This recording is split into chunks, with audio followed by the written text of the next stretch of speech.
Bismillahirrahmanirrahim. Assalamualaikum warahmatullahi wabarakatuh. Anak-anakku, siswa dan siswi Madrasah Sanawiyah Hubul Waton. Hari ini kita ketemu lagi dalam mata pelajaran fikih. Baik, sebelum kita mulai pembelajaran kita pada hari ini, marilah kita bersama-sama untuk membaca doa. Berdoa dalam hati dimulai. Berdoa selesai. Setelah kita membaca doa, Bapak nanti hari ini akan mengabsen dulu ya, nanti sebelum kita mulai pembelajarannya. Baik, absen dari yang pertama. Azam, ada nggak Azam? Hadir. Udin, ada juga ya. Yang tidak hadir hari ini siapa? Maya. Ya udah, Maya tidak hadir. Ya, kenapa, sakit ya? Baik anak-anak, hari ini pembelajaran fikih kita terkait dengan materi toharoh. Bapak sudah siapkan materi pembelajarannya. Nanti setelah ini kalian akan bersama-sama menyimak video yang akan Bapak tayangkan di depan di sini ya. Baik, marilah kita sama-sama menyimak mata pelajaran toharoh tentang toharoh dalam slide materi pembelajaran berikut ini.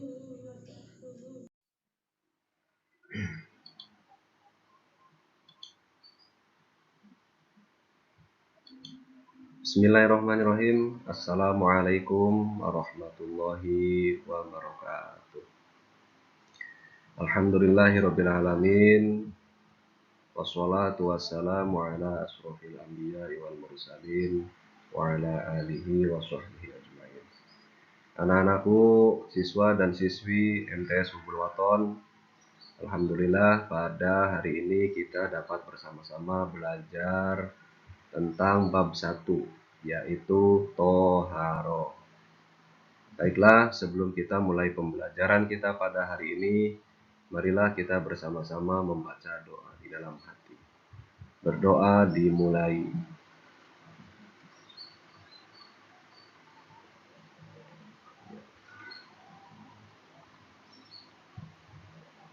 Berdoa selesai.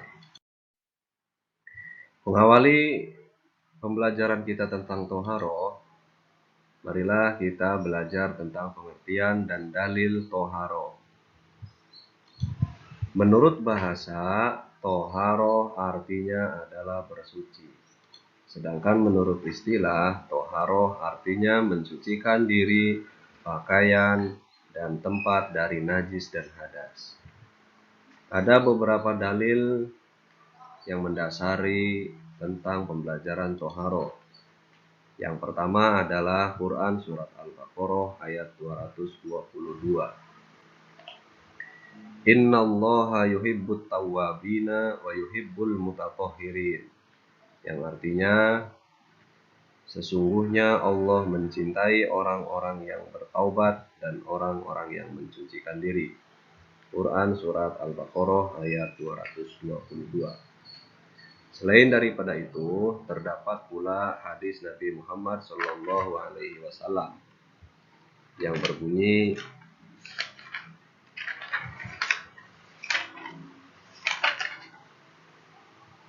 La yuqbalullahu sholatan bighairi thahur.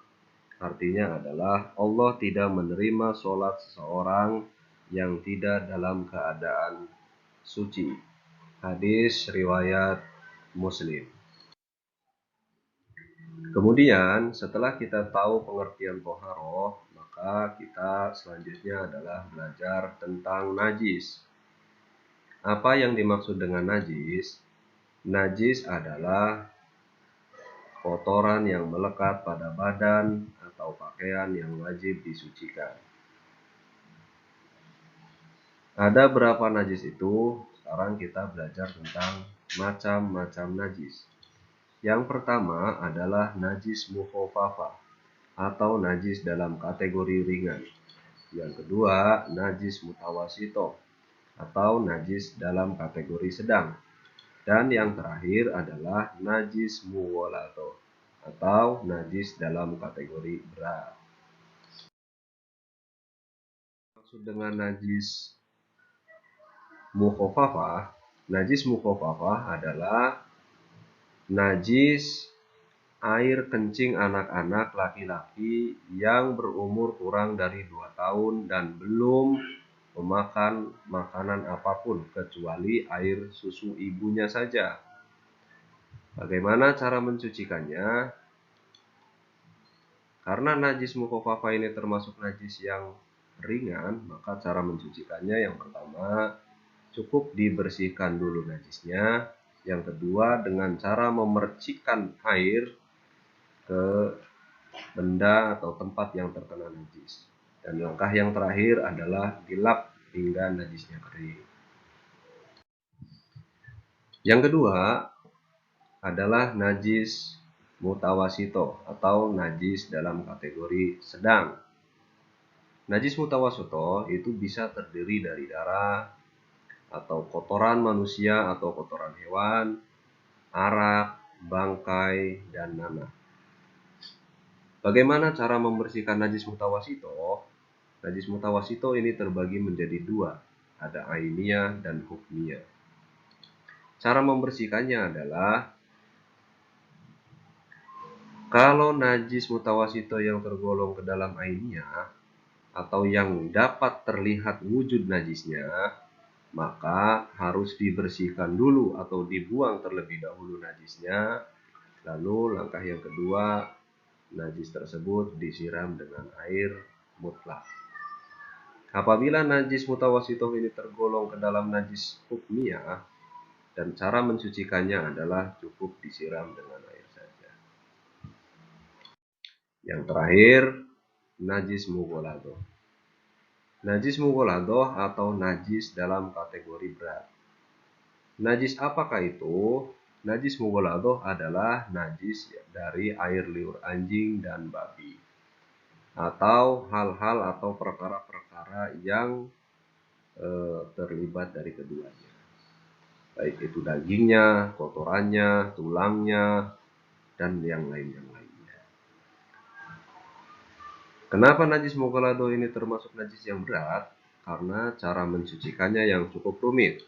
Bagaimana cara mencucikan najis mughaladoh? Yaitu yang pertama, hilangkan dulu najisnya. Dan langkah kedua adalah siram atau basuh najis tersebut dengan 7 kali basuhan. Salah satu basuhannya harus dicampur dengan debu. Demikian, setelah kita memahami beberapa macam najis dan bagaimana cara mencucikannya, maka berakhir pula pembelajaran pada hari ini. Semoga anak-anakku sekalian, para siswa-siswi Madrasah Sanawiyah Hubul Waton dapat mengikuti pelajaran ini dengan baik dan dapat mengamalkan ilmu yang dipelajarinya. Itu saja yang dapat Bapak sampaikan. Wallahul muwaffiq ila aqwamit thoriq. Wassalamualaikum warahmatullahi wabarakatuh.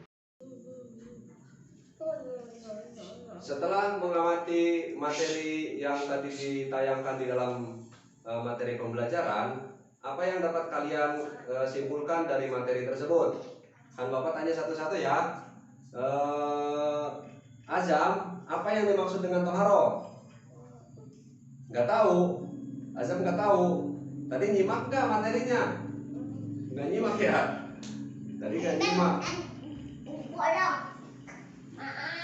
Karena Azam nggak tahu, kita pindah ke yang lain. Coba siapa yang nyimak? Nyimak kan tadi videonya? Marcel, apa yang dimaksud dengan toharo? Toharo menurut bahasa artinya? Iya betul, artinya adalah bersuci. Toharo menurut bahasa artinya bersuci. Baik, terima kasih atas jawabannya. Kemudian menurut istilah, apa yang dimaksud dengan toharo? Siapa yang mau berpendapat? Ada yang mau berpendapat nggak? Tidak ada. Berarti kalian tadi nyimaknya kurang bagus ya. Baik, sekarang akan Bapak sedikit jelaskan kembali. Toharo menurut istilah artinya adalah membersihkan badan dan pakaian dari hadas dan najis. Nah, sekarang berbicara tentang najis. Najis itu dibagi menjadi berapa? Siapa yang tahu? Ya, kamu. Ada 3. Ya, betul. Najis itu ada di 3. Yang pertama ada najis. Najis apa, Jam? Najis mukhofafa, betul. Yang kedua ada najis Najis mutawasito, pinter Amel. Yang ketiga, yang terakhir ada najis apa? Ya, najis mughalladho. Jadi sekali lagi Bapak simpulkan, najis itu ada tiga. Yang pertama adalah najis mukhafafa atau najis ringan. Yang kedua ada najis mutawasito dan yang ketiga ada najis mughalladho. Baik anak-anak, di penghujung materi kita kali ini Bapak akan memberikan kalian tugas. Nanti di rumah tolong kalian praktekkan tentang tata cara bagaimana mencucikan najis mukhafafa ya. Kalian tahu kan tadi seperti yang sudah kita pelajari bersama-sama bahwa najis mukhafafa adalah najis dari air kencing anak kecil yang belum usianya belum sampai 2 tahun dan belum memakan makanan apa-apa kecuali air susu ibunya. Bagaimana cara mencucikannya? Yaitu dengan cara memercikan air ke najis tersebut lalu dilap sampai bersih. Silakan kalian bikin video dan praktekkan bagaimana cara mencucikan najis mukhafafa. Marilah kita tutup pembelajaran kita pada hari ini dengan bersama-sama membacakan hamdalah. Alhamdulillahirrahmanirrahim. Bapak tutup dengan wassalamualaikum warahmatullahi wabarakatuh.